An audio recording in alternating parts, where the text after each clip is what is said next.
While the establishment elite gathered at Davos expecting to discuss Trump's plans, they got something else entirely: a full-blown victory parade. Jensen Huang of Nvidia just credited Trump's policies for $500 billion in AI manufacturing. Dr. Oz announced pharma executives are voluntarily cutting drug prices. Energy Secretary Wright says gas could average under $3 for the first time in years. But here's what nobody's talking about. You see, this is not just political theater. This is your wallet talking. When Nvidia's CEO says Trump's policies directly enabled $500 billion in domestic production, that's American jobs and technological independence. When Big Pharma voluntarily drops prices because Trump said no mas, that's your prescription costs plummeting. When gas hits sub $3 averages, that's more money in your pocket every single week. And the global elite, they went to Davos expecting to manage Trump. Instead, they're watching American capitalism work exactly as intended. Finally, every victory lap Trump takes in Switzerland translates to real economic wins for working Americans back home. And speaking of making bold statements that get results, let me tell you about something that is making waves. You ever see something then instantly know it's going to turn heads? That's exactly what happened when I saw these Trump Never Surrender gold sneakers. Now, these are not subtle. They're not supposed to be. Gold finish, red, white, and blue details. Never surrender, right on the shoe. You put these on and you're making the same statement Trump is making at Davos right now. America wins. We don't back down, and we do it with style. Whether you're hitting the gym or just walking down the street, these sneakers say everything about your mindset. Visit themagaoffers.com/NNN for exclusive pricing, because winners recognize winners. And right now, Trump is on a winning streak, and it's undeniable. But here's the twist that nobody saw coming. This isn't Trump convincing anyone of anything. CEOs are lining up to give him credit because the results speak for themselves. Huang didn't have to thank Trump for Nvidia's success. Pharma executives didn't have to voluntarily cut prices. Energy companies didn't have to boost production. They're doing it because Trump's economic engine actually works, and they want to be part of the winning team. But we find out this just happened.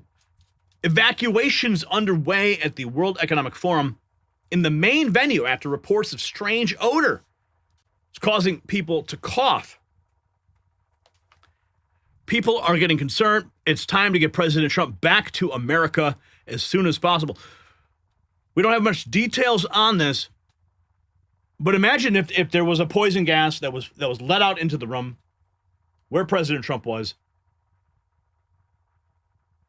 Think about what that would mean. I'm sure that the elite would have no problem wiping out all of the people in that room as long as they got Trump. Here's the moment the chaos unfolded.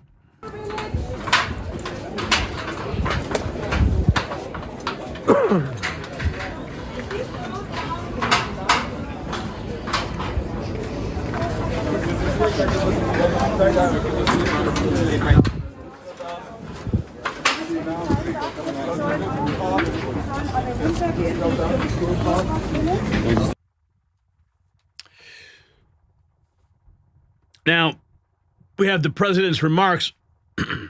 We'll bring them to you directly. And this is language that we've heard before. It's not uncommon for President Trump to make remarks about the previous administration. It's not uncommon for any president to make remarks about the previous administration. There's always finger pointing. But the finger pointing at the previous administration is pretty bad, because it's all true. In years past, it was, theater, political theater. But the different thing here with President Trump is that he's actually affecting change, real change. He's bringing it to the American people. You're experiencing it. We all experienced it in 2016. We experienced it in the first administration. And we saw the stark contrast when the Biden administration hit. It was like a dark cloud settled over the United States. It felt like oppression. You saw it everywhere. I mean, first they stole the election, and that set the tone. And then the investigations of the election, then you couldn't speak about the election. And it just got worse and worse and worse and worse. We were just coming out of COVID. I mean, well, we'll never forget those days. We may look back, but we will never forget. Neither has President Trump. I've come to this year's World Economic Forum with truly phenomenal news from America. Yesterday marked the one-year anniversary of my inauguration, and today, after 12 months back in the White House, our economy is booming, growth is exploding, productivity is surging, investment is soaring, incomes are rising, inflation has been defeated, our previously open and dangerous border is closed and virtually impenetrable, and the United States is in the midst of the fastest and most dramatic economic turnaround in our country's history. Under the Biden administration, America was plagued by the nightmare of stagflation, meaning low growth and high inflation, a recipe for misery, failure, and decline. But now, after just 1 year of my policies, we are witnessing the exact opposite: virtually no inflation and extraordinarily high economic growth. That's exactly what we need. And this president knows how to execute. Opening with his sweeping economic claims, he's just getting warmed up. Here's more. This afternoon, I want to discuss how we have achieved this economic miracle, how we intend to raise living standards for our citizens to levels never seen before, and perhaps how you too and the places where you come from can do much better by following what we're doing, because certain places in Europe are not even recognizable, frankly, anymore. They're not recognizable. And we can argue about it, but there's no argument. Friends come back from different places. I don't want to insult anybody and say I don't recognize it. And that's not in a positive way. That's in a very negative way. And I love Europe, and I want to see Europe go good, but it's not heading in the right direction. In recent decades, it became conventional wisdom in Washington and European capitals that the only way to grow a modern Western economy was through ever-increasing government spending, unchecked mass migration, and endless foreign imports. The consensus was that so-called dirty jobs and heavy industry should be sent elsewhere, that affordable energy should be replaced by the Green New Scam, and that countries could be propped up by importing new and entirely different populations from faraway lands. This was the path that sleepy Joe Biden administration and many other Western governments very foolishly followed, turning their backs on everything that makes nations rich and powerful and strong. And there's so much potential in so many nations. The result was record budget and trade deficits and a growing sovereign deficit driven by the largest wave of mass migration in human history. We've never seen anything like it. Quite frankly, many parts of our world are being destroyed before our very eyes, and the leaders don't even understand what's happening.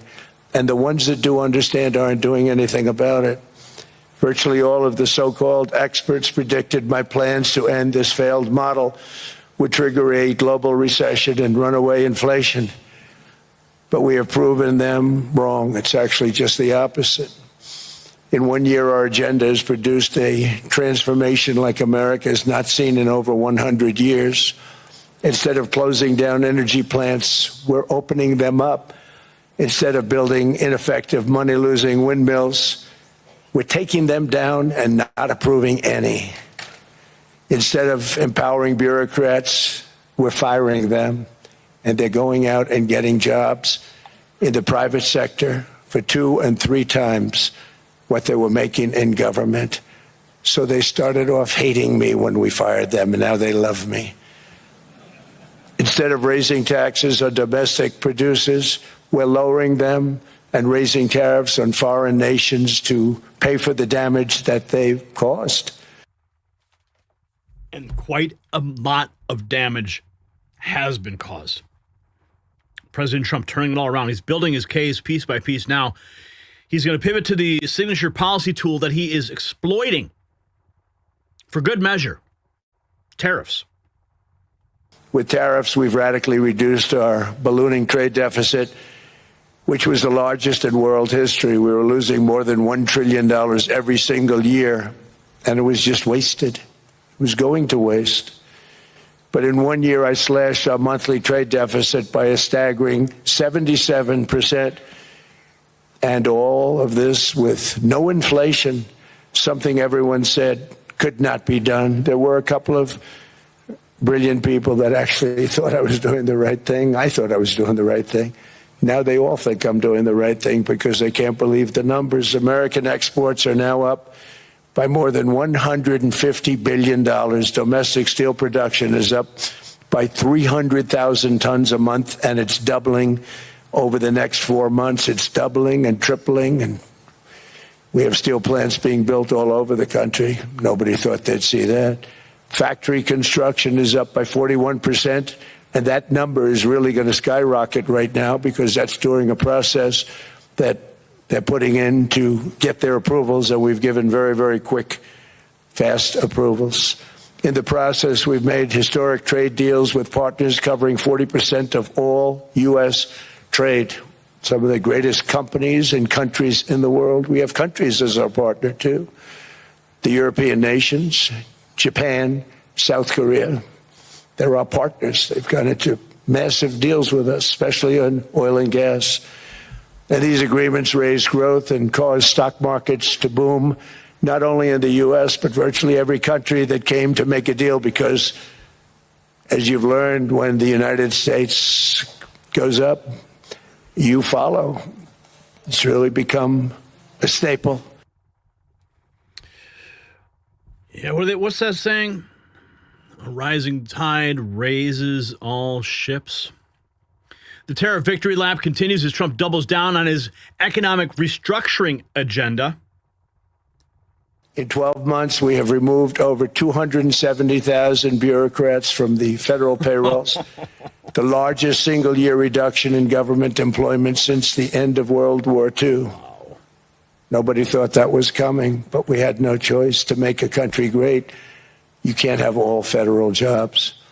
We've cut federal spending by $100 billion and slashed the federal budget deficit by 27% in the single year. It's going to go down quite a bit more from that, driving inflation way down from the record highs of the Biden administration. Every month, they went up and up and up. I promised to cut 10 old regulations for every single new regulation. But instead, I've cut, actually, till this point, 129 regulations for every one new regulation approved. So every time they come in with a new regulation, we do at least 10, but so far it's averaging out to 129, if you can believe it. In July, we passed the largest tax cuts in American history, including no tax on tips, no tax on overtime, no tax on Social Security for our great seniors. We also provided 100% expensing. That's the one they like. And bonus depreciation for all new equipment and capital investments to help companies expand and shift production to America. They are so in love. That is how you win. It's about the money, man. It's about capitalism. It's about people just want to run a business, or they want to have their corporation successful. President Trump is removing the roadblocks and incentivizing it in the United States. Smart businessmen see it, and they're moving in. They don't care if Orange Man bad. They just care if the money's green. That's what matters.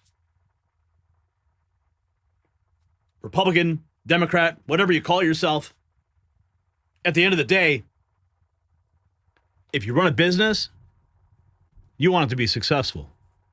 And President Trump wants you to be successful. He's delivering this message right here. With that, they build a plant, they're able to deduct it immediately, the whole thing, rather than waiting 38 to 41 years in the old days. This is a miracle taking place. Nobody thought it would ever be done by any country, but it's done by us. It was what made my first term the most successful 4-year term that we've ever had from a financial standpoint. And now we've upped it. This is a 10-year program, not a 1-year program. But you're allowed to deduct everything in 1 year. It used to be 38 to 41 years. You know, I shudder to think at what happens in the next administration. God willing, we have a president who continues these policies. It's going to be a big fight in the next election. Who's going to carry that MAGA mantle? Everyone's going to be vying for the top. It's going to be bloody. It's going to be ugly. Just like 2016 was. It was a clown show. Remember seeing all those people on the debate stage for the Republican side? The Democrat side was a joke, of course. But it's going to be brutal. But whoever takes the mantle or whoever wins, these policies need to be cemented into the bedrock of the swamp. And any president, even if it's a Democrat, who decides to take that chair, who wins or whatever, who steals the next election, you know what I'm saying? They would be a fool to roll back these policies. Because all they have to do is just ride the coattails of that success and pound their chest. Claim victory. Our administration did this. We did this. We did this. Yeah. We know. Because the previous Trump administration laid the groundwork. Anyway, from trade wars to bureaucratic cuts, Trump's painting a picture of systematic government overhaul. Here's more. In America, I've stopped the nation-wrecking energy policies that drive up prices while sending jobs and factories to the world's worst polluters. They are indeed polluters. Under sleepy Joe Biden, new domestic oil and gas leases fell by 95%. Think of that. Then they wonder, why was gasoline going up so fast? The gasoline actually topped $5 a gallon, and some places $7 a gallon, and more than 100 major power plants were violently shut down by incompetent people that had no idea what the hell they were doing. Under my leadership, U.S. natural gas production is at an all-time high by far. U.S. oil production is up by 730,000 barrels a day, and last week we picked up 50 million barrels from Venezuela alone. Venezuela has been an amazing place for so many years, but then they went bad with their policies. 20 years ago, it was a great country, and now it's got problems, but we're helping them. And those 50 million barrels, we're going to be splitting up with them, and they'll be making more money than they've made in a long time. Venezuela is going to do fantastically well. We appreciate all of the cooperation we've been giving. We've been giving great cooperation. Once the attack ended, and they said, let's make a deal. More people should do that. But Venezuela is going to make more money in the next 6 months than they've made in the last 20 years. Every major oil company is coming in with us. It's amazing. It's a beautiful thing to see. The leadership of the country has been very good. They've been very, very smart. The price of gasoline is now below $2.50 a gallon in many states, $2.30 a gallon in most states. Then we'll soon be averaging less than $2 a gallon. In many places, it's already down even lower, $1.95 a gallon. Numerous states are at $1.99, numbers that nobody has heard for years. Actually, since my last administration, we got it down to around those numbers. I've signed an order directing and approval of many new nuclear reactors. We're going heavy into nuclear. I was not a big fan because I didn't like the risk, the danger, but they have the progress they've made with nuclear is unbelievable, and the safety progress they've made is incredible. We're very much into the world of nuclear energy, and we can have it now at good prices and very, very safe. And we're leading the world in AI by a lot. We're leading China by a lot. I think President Xi respects what we've done, in part because I've allowed these big companies building these massive buildings to build their own electric capacity. They're building their own power plants, which when added up is more than any country anywhere in the world is doing. Letting these companies have their own power plants. Energy policy becomes his next battleground as he positions America against the global climate initiatives. Buckle up.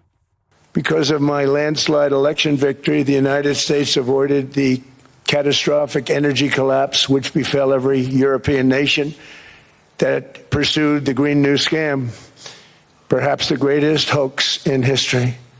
The Green New Scam, windmills all over the place, destroy your land, destroy your land. Every time that goes around, you lose $1,000. You're supposed to make money with energy, not lose money. Here in Europe, we've seen the fate that the radical left tried to impose on America. They tried very hard. Germany now generates 22% less electricity than it did in 2017. And it's not the current chancellor's fault. He's solving the problem. He's going to do a great job. But what they did before he got there, I guess that's why he got there. And electricity prices are 64% higher. The United Kingdom produces just 1/3 of the total energy from all sources that it did in 1999. Think of that, 1/3. And they're sitting on top of the North Sea, one of the greatest reserves anywhere in the world, but they don't use it. And that's one reason why their energy has reached catastrophically low levels with equally high prices. High prices, very low levels. Think of that, 1/3.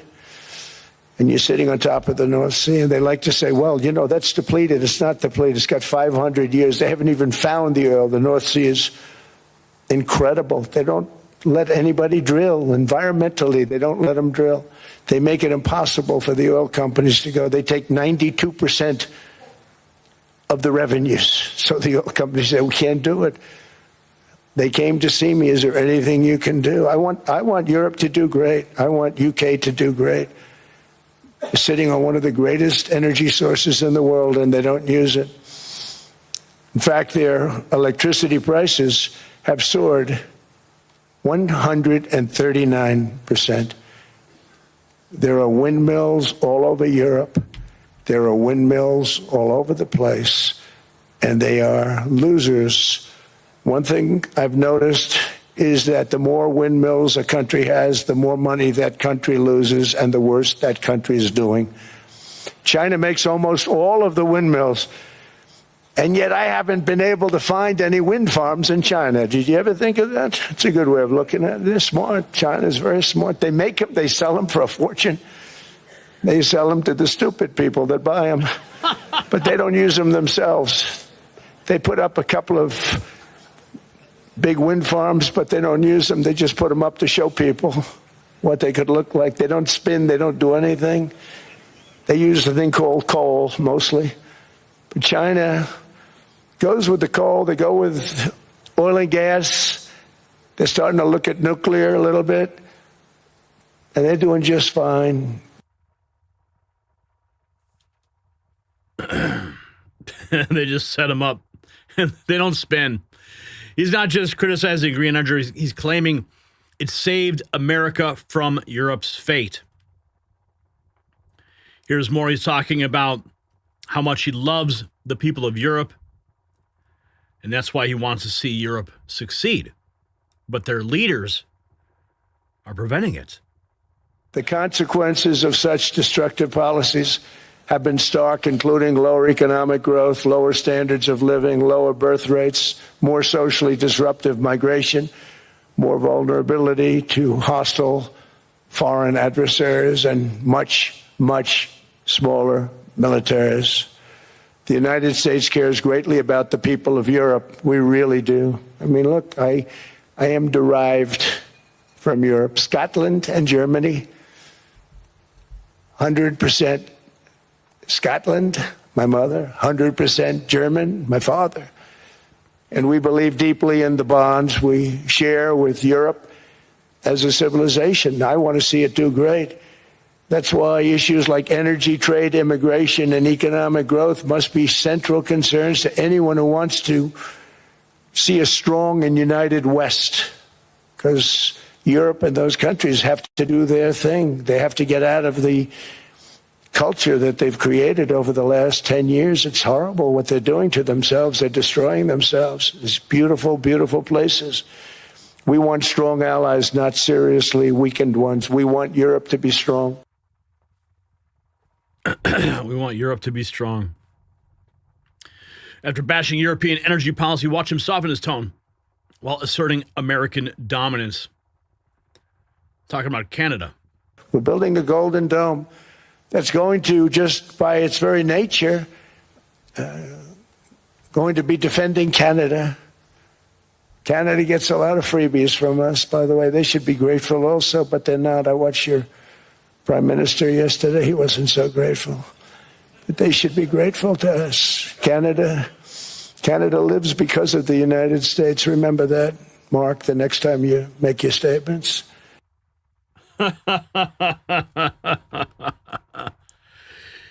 Oh, Canada. From European diplomacy to North American tough talk, Trump's targeting America's closest neighbor. Going into the credit card companies now. One of the biggest barriers to saving for a down payment has been surging credit card debt. The profit margin for credit card companies now exceeds 50%, one of the biggest. And they charge Americans interest rates of 28%, 30%, 31%, 32%. Whatever happened to usury? So to help our citizens recover from the Biden disaster, all caused by this horrible precedent, I'm asking Congress to cap credit card interest rates at 10% for 1 year. And this will help millions of Americans save for a home. They have no idea they're paying 28%. They go out there a little late in their payment and they end up losing their house. It's terrible. It is terrible, but 1 year, well, I guess it's a start. What happens to the current credit card policies? Does that wipe them out across the board? You're at 28%. Does that just automatically trigger your credit card down to 10%? Shifting from international relations to kitchen table economics, Trump's credit card debt hits home for millions. And now he's laying into the housing market. Home ownership has always been a symbol of health and vigor of American society, but that goal fell out of reach for millions and millions of people in the Biden era because interest rates went up so high. Today, I'm taking action to bring back this bedrock of the American dream. In recent years, Wall Street giants and institutional investment firms, many of you are here, many of you are good friends of mine, many of you are supporters. Sorry to do this, Joe, I'm so sorry. But you've driven up housing prices by purchasing hundreds of thousands of single-family homes, and it's been a great investment for them. Often as much as 10% of houses on the market. You know, the crazy thing is a person can't get depreciation on a house, but when a corporation buys it, they get depreciation. Okay, that's something we're going to have to think about, too. I don't know if too many people think about that. You buy a corporation, they buy 500 houses. They buy hundreds of thousands. They buy 500 houses. They can take depreciation. A person sweats and works and buys one house. They can't. But homes are built for people, not for corporations. And America will not become a nation of renters. We're not going to do that. That's why I have signed an executive order banning large institutional investors from buying single-family homes. It's just not fair to the public. They're not able to buy a house. And I'm calling on Congress to pass that ban into permanent law, and I think they will. That would be great. So corporations like BlackRock can't just keep swooping in and taking up all the empty property. Housing policy follows credit cards as Trump tackles another cost of living crisis that ordinary Americans face. Kalen Dorr reposting, I couldn't have said it better myself. Kalen Dorr works in the White House. And in Trump's cabinet, members are already backing up his claims with specifics. Here's Howard Lutnick. Our antibiotics are made in China. Yeah. I mean, come on. We can't have an adversary, right, who, God forbid, there's a conflict that we have to rely upon. It just doesn't make sense. So we need to reshore those things. We need to reshore our pharmaceuticals. So when the president is out talking about pharmaceuticals, he's talking about protecting us. God forbid we need it. We learned it all in COVID, right? Yeah. Right? We couldn't even get masks. We couldn't get, like, hospital gear. Yeah. It was outrageous. So now we're paying attention to it. And President Trump's the only president who's got the guts, who's got the stamina, says, look, I'm just going to fix the whole thing for America. And that's why it's great to work in this administration. You know, we are literally fixing the things that make no sense in America. We don't make semiconductors. We don't have pharmaceuticals. I mean, come on. We don't do manufacturing. We need to have jobs in America for our great people. Let's bring those jobs back home. Yeah. Let's bring them home. And that's why Trump's policies are effective, because they are coming home. Commerce Secretary Lutnick frames this as a national security issue. Pharmaceuticals become a matter of survival. Here's Secretary Wright talking about the gas prices, which affect all of us. Average gasoline prices today are well below $3, but this might be the first year they average below $3 in quite some time. But yeah, the oil supply continues to grow. Oil prices have continued to trend down. We're also making it easier to refine oil in the United States. We're trying to lower that part of the cost chain as well. But the president was elected to drive down energy prices. Gasoline prices, heating prices, electricity prices is a bigger challenge, but we're making big progress there. The huge rises you saw under President Biden, those will soon come to a stop. Oh, yeah, they're already coming to a stop. Unless you're in a state like Illinois, where they just add taxes to every gallon of gas. So while the average price may be around $2.50, if you look at it at your pump, you might see a different number. You have to ask yourself, how much taxes is my state government, my county, putting on top of every gallon of gas? That's hidden. Most people don't even realize it. Illinois is one of the worst in the nation. So like when President Trump brings the price of gas down, Pritzker goes ahead and adds a tax to it. You can't even see that the price of gas has gone down because the tax is now covering the gap. You see how they're playing this? It's disgusting. Here's Dr. Oz talking about those drug prices. We have middlemen, and they're part of the issue. But the fundamental reality, Maria, if you look the pharma executives in the eyes, and we did that, they say, we knew you'd come one day. They charged more because they were allowed to charge more because no one stopped them from charging more. Listen, it's business. It's capitalism. If you can get more money for this a product that others don't pay for as much, you'll take it. And we, as Americans, were willing to put that money up. The president said, no mas. We're not going to do that anymore. And he was able, just through the sheer force of power of convening, his ability to convince people that he's serious about this stuff, to get pharma companies, by the way, led by good people who went into the business often for the right reasons. They may have lost their way, but they're willing to come back and be the good people they used to be and give us the prices that they feel are fair. And we like that model. We want to try to replicate that in other parts of the health sector to drive the actual cost of care down and make it more affordable for the American people. Again, this is not throwing money at the problem. That's why we don't want to toss money at more insurance. We want to get more for the money we're already spending for our insurance.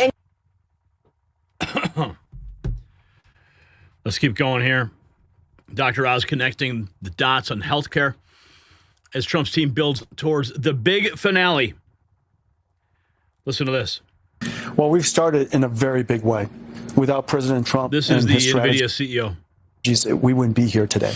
And so I'm really grateful for all of his policies and encouraging Taiwan and TSMC to build here in the United States. In the next several years, over the course of the next 3 more years, we're going to manufacture approximately $500 billion worth of AI computing systems here in the United States. So it's just an incredible thing. The partnership with TSMC and Taiwan, it's great for Taiwan. It expands the Taiwan footprint into the United States. It's fantastic for them. It's, of course, incredible for the United States. Creates lots and lots of jobs. Now, the ecosystem and building up all of these fabs is probably going to take several years. Within a decade, there's no question we'll be in. So the beautiful irony here, while Democrats spent 4 years calling Trump a threat to democracy, he's at the World Economic Forum proving American capitalism can deliver results the globalist elite only dream about. They invite him to Davos expecting to contain him. Instead, he's showing them how it's done. $500 billion in AI manufacturing, plummeting drug prices, sub $3 gas. That's not rhetoric. That's called results. So here's what Trump understood that the Davos crowd never will. American workers don't need global management. They need American leadership. When you unleash capitalism with America First policies, companies don't just comply, they compete to outdo each other in delivering for Americans. The victory lap isn't arrogance, it's evidence. Do you think Trump's economic momentum will force even more companies to announce American investment wins? Let me know in the comments. And while you're there, check out the Next News merch shop for gear that celebrates American economic dominance. The system controls information. Information control is power. I want you to see this. Truth only survives together. They don't want this shared. Share this now.